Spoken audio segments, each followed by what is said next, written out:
Y no se sabe nada de esta mujer, la mujer del doctor Carrasone, quien se encuentra desaparecida desde el 29 de diciembre. Hubo una primera versión, Mauro. Él hablaba de la policía de la provincia de Buenos Aires, del caso de Marisol Ollanart. ¿Cuáles son las novedades? ¿Qué se sabe ahora? Bien, vamos a contar una historia que ya lleva 2 semanas y que enciende o que despierta varios misterios. Primero hay que decir quién es Rubén Carrasone. Rubén Carrasone es un abogado que se hizo mediático por su aparición, entre otros casos, en el caso Píparo.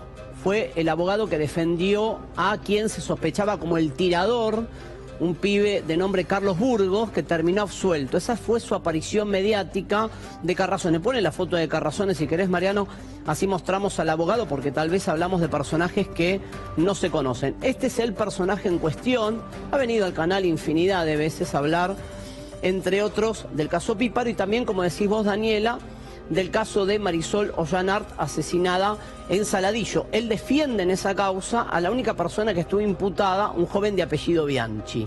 Bueno, ¿qué es lo que ocurre y qué es lo que llama la atención en esta historia? El día 29 de diciembre, la esposa de Carrasone desaparece. Se llama Estela Maris Sequeira. Lo extraño, por lo menos para la investigación, es que Carrasone denuncia de modo oficial y judicial y policial la desaparición de su mujer recién 2 días después. Él da alguna explicación de por qué lo hace, cuenta que primero agota una búsqueda personal, que se contacta con gente que podría conducir a un PAI que era visitado por su esposa, alega determinadas situaciones de por qué demora en denunciar y en paralelo dice que recibe una llamada extorsiva y una segunda llamada extorsiva cuando él ya había hecho la denuncia policial sobre la desaparición de su mujer. 2 llamadas extorsivas que han hecho que el caso se dirima por el momento en la justicia federal. Las llamadas, el contenido es típica llamada de un secuestro extorsivo. Si la querés ver, junta $80.000 y la segunda llamada dice algo así como: Ortiva, hablaste con la policía, ahora vas a tener que esperar. Segunda llamada que recibe con la denuncia ya hecha. Contamos entonces que este hombre deja de ver a su esposa el 29 de diciembre, nos basamos en su relato. Contamos que a las 18:24 de ese mismo 29 de diciembre, si uno analiza la cuenta de Facebook de esta mujer, ella aparece posteando un mensaje, no se sabe dirigido a quién, donde dice: quiero mi plata, manga de hijos de, y un insulto a personas que no están identificadas. Esta mujer, la mujer de Carrasone, tenía una sociedad comercial con otra mujer en una parrilla. No sabemos si los insultos están direccionados por un asunto comercial o no. Ahí vemos la cuenta, su propia cuenta de Facebook, donde también, volviendo a las 3:13, más temprano en la ruta, ella postea una canción de Valeria Lynch, o en este caso cantada por Valeria Lynch, Señor Amante. Todo esto ocurre en su cuenta de Facebook. Estamos hablando de una mujer que luego de ese posteo va a terminar desapareciendo. Todo el 29. Todo el 29. Seguimos con la línea de tiempo del caso para que entiendan lo que viene llamando la atención de esta historia, porque se cumplen 15 días. El 31, según Carrasone, a 2 días de la desaparición de su mujer, él ya recibe un llamado extorsivo en el que le dicen: junta $80.000 si la querés ver. Este llamado y el segundo llamado hacen que la causa, insisto, tramite en la Justicia Federal de Lomas de Zamora. ¿Por qué? Porque bajo la presunción de que puede ser un secuestro extorsivo, los casos los tiene que investigar la Justicia Federal. Seguimos adelante con la línea de tiempo de una historia que enciende varios misterios y que no está resuelta. El primero: recién ahí el abogado deja pasar 2 días completos y hace la denuncia sobre la desaparición de su esposa y dice que una vez que hace la denuncia oficial, recibe la segunda llamada extorsiva donde le dicen: Ortiva, llamaste a la gorra, ahora vas a tener que esperar. Todo esto lo dice Carrasone y todo esto es lo que él declara.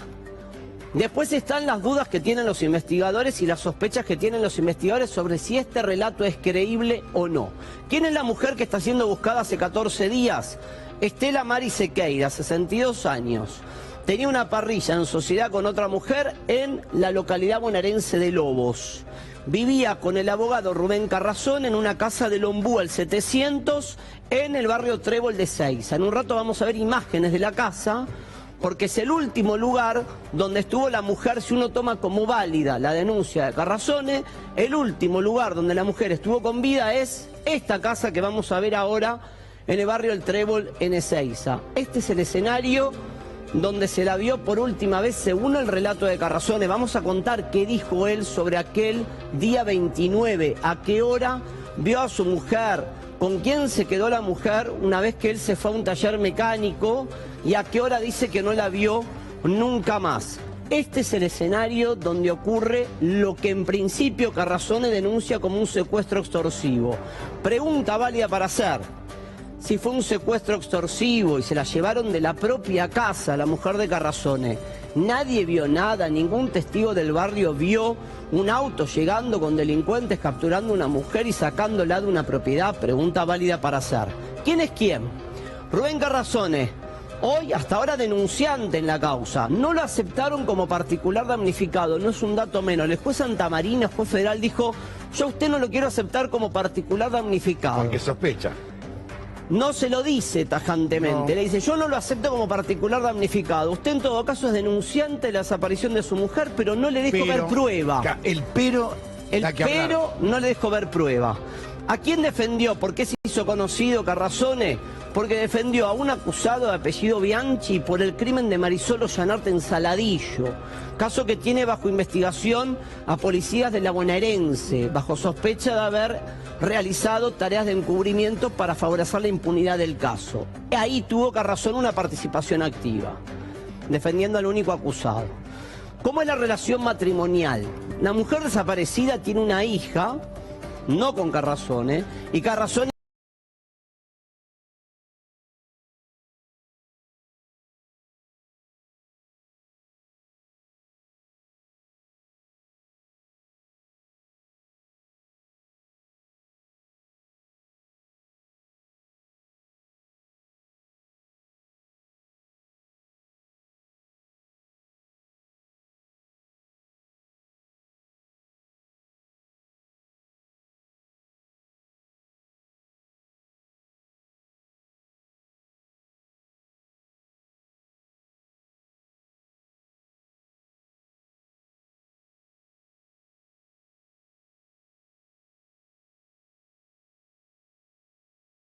¿dónde está la mujer del abogado?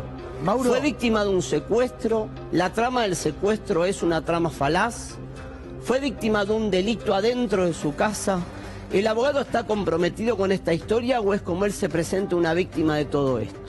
Los investigadores, digamos, evidentemente el juez tiene alguna duda de la versión porque no dejen ingresar como particular damnificado. Tal cual. Los investigadores, si bien investigan todas las hipótesis, Sí. inclusive lo investigan a él. No, obviamente, no quedan dudas que lo investigan a él. Lo que pasa que, a ver, ¿cómo podés darte cuenta que lo investigan a él? Por esto que acabamos de contar.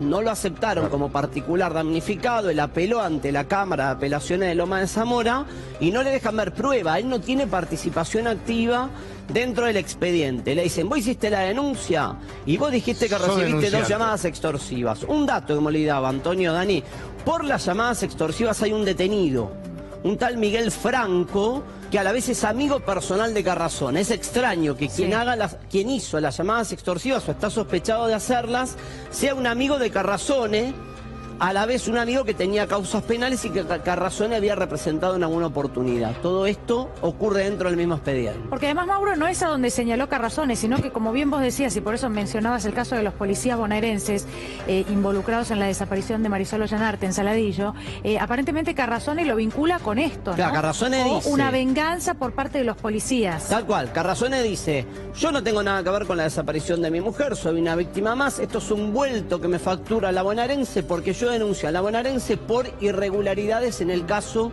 de Marisol Ollanarte. Esto es lo que dice él. Es más, llega a decir en un momento que cuando le allanan la casa que vimos recién fue allanada el 6 de enero, 7, 8 días después de la desaparición de la mujer.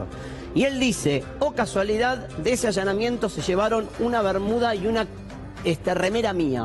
no sea cosa que la bonaerense me la termine plantando manchada con sangre para involucrarme en algo relacionado con el final de mi mujer. Eso dice Carrasone. Claro. Bien, preguntas clave del caso, las dudas. ¿Por qué el abogado denuncia la desaparición recién 2 días después? ¿Por qué deja pasar el 29, el 30, el 31 y efectúa la denuncia el 1? ¿Por qué no la hace en el momento en el que se anoticia que su mujer no está y que recibe esa primera llamada extorsiva? Más siendo abogado. Más siendo abogado claro. y mediático. Tenía a mano hasta los medios de comunicación para pedir ayuda por la desaparición de su esposa, difundiendo la fotografía.